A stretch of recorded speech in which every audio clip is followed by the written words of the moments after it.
Bonjour. Aujourd'hui, on va décrypter ensemble un parcours qui est à la fois très technique, très médical et en même temps profondément humain.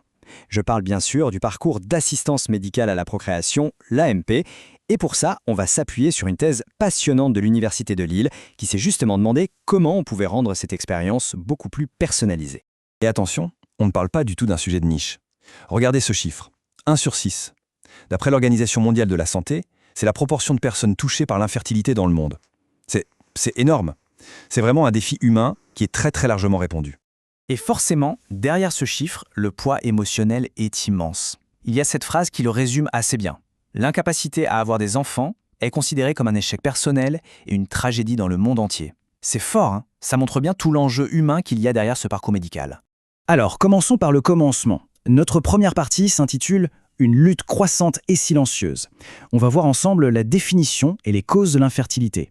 Pour être sûr qu'on parle bien de la même chose, posons les bases avec la définition de l'OMS. Qu'est-ce que l'infertilité, médicalement parlant?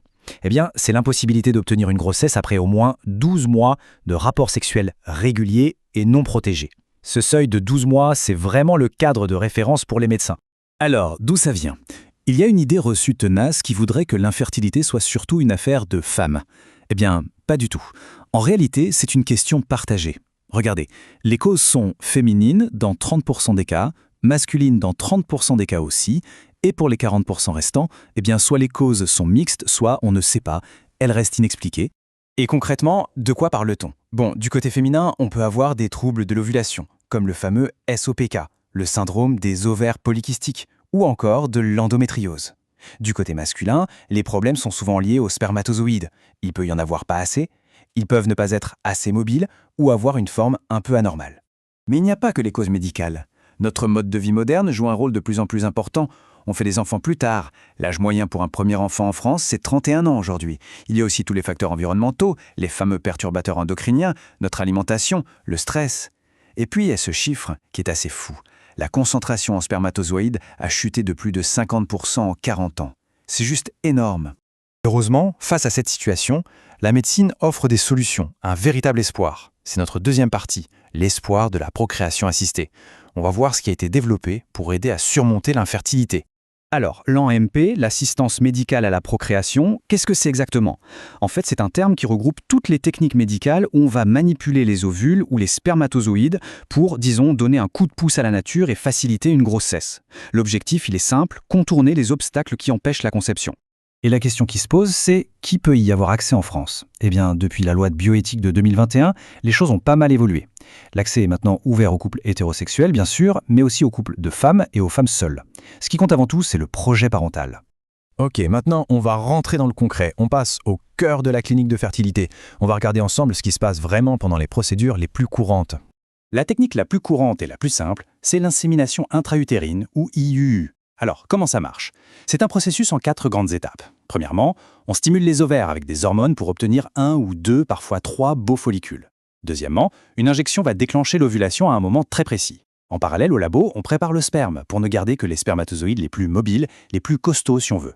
Et enfin, 4e étape, l'insémination. On dépose ce sperme directement dans l'utérus. C'est simple et c'est ciblé. Maintenant, on monte d'un cran en complexité avec la fécondation in vitro, la fameuse FIV. Là, le processus est plus long, plus médicalisé. D'abord, une stimulation ovarienne bien plus forte pour produire non pas 1 ou 2, mais plusieurs ovocytes. Ensuite, comme pour l'ILU, une injection pour déclencher la maturation finale juste avant le prélèvement. Étape 3, la ponction. On va chercher les ovocytes via une petite intervention.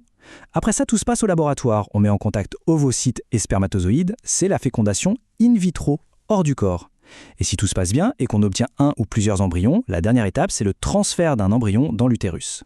Voilà pour la technique, les protocoles médicaux sont clairs, bien établis, mais la vraie question c'est comment est-ce qu'on vit tout ça de l'intérieur? Comment ce parcours est-il vraiment vécu?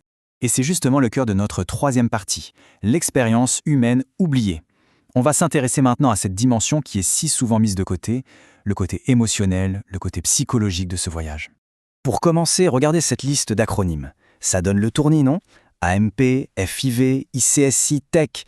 C'est comme apprendre une nouvelle langue mais sous pression. Les personnes qui se lancent dans ce parcours doivent maîtriser tout ce jargon juste pour suivre ce qui leur arrive.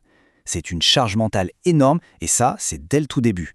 Et ce n'est que le début de ce qu'on appelle souvent les montagnes russes émotionnelles.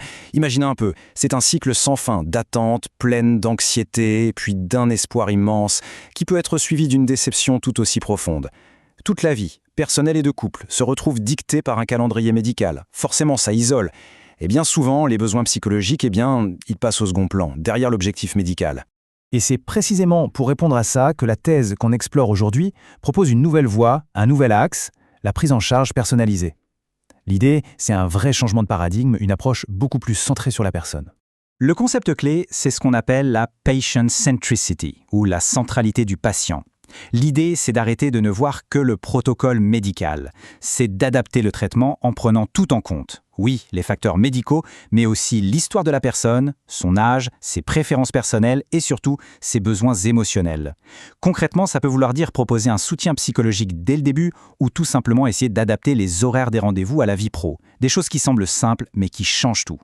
Au final, le but, c'est de transformer la posture. La personne ne doit plus être juste une patiente qui subit un traitement, mais une véritable participante, active et engagée dans son propre parcours. Ça veut dire mieux coordonner les soins autour d'elle, vraiment personnaliser son chemin et l'aider à s'impliquer. Et tout ça, ça nous laisse avec une question fondamentale pour l'avenir. La science de la fertilité fait des progrès absolument incroyables. Mais la question reste, comment s'assurer qu'au milieu de toute cette technique, on continue de traiter la personne dans son ensemble, et pas seulement le dossier médical?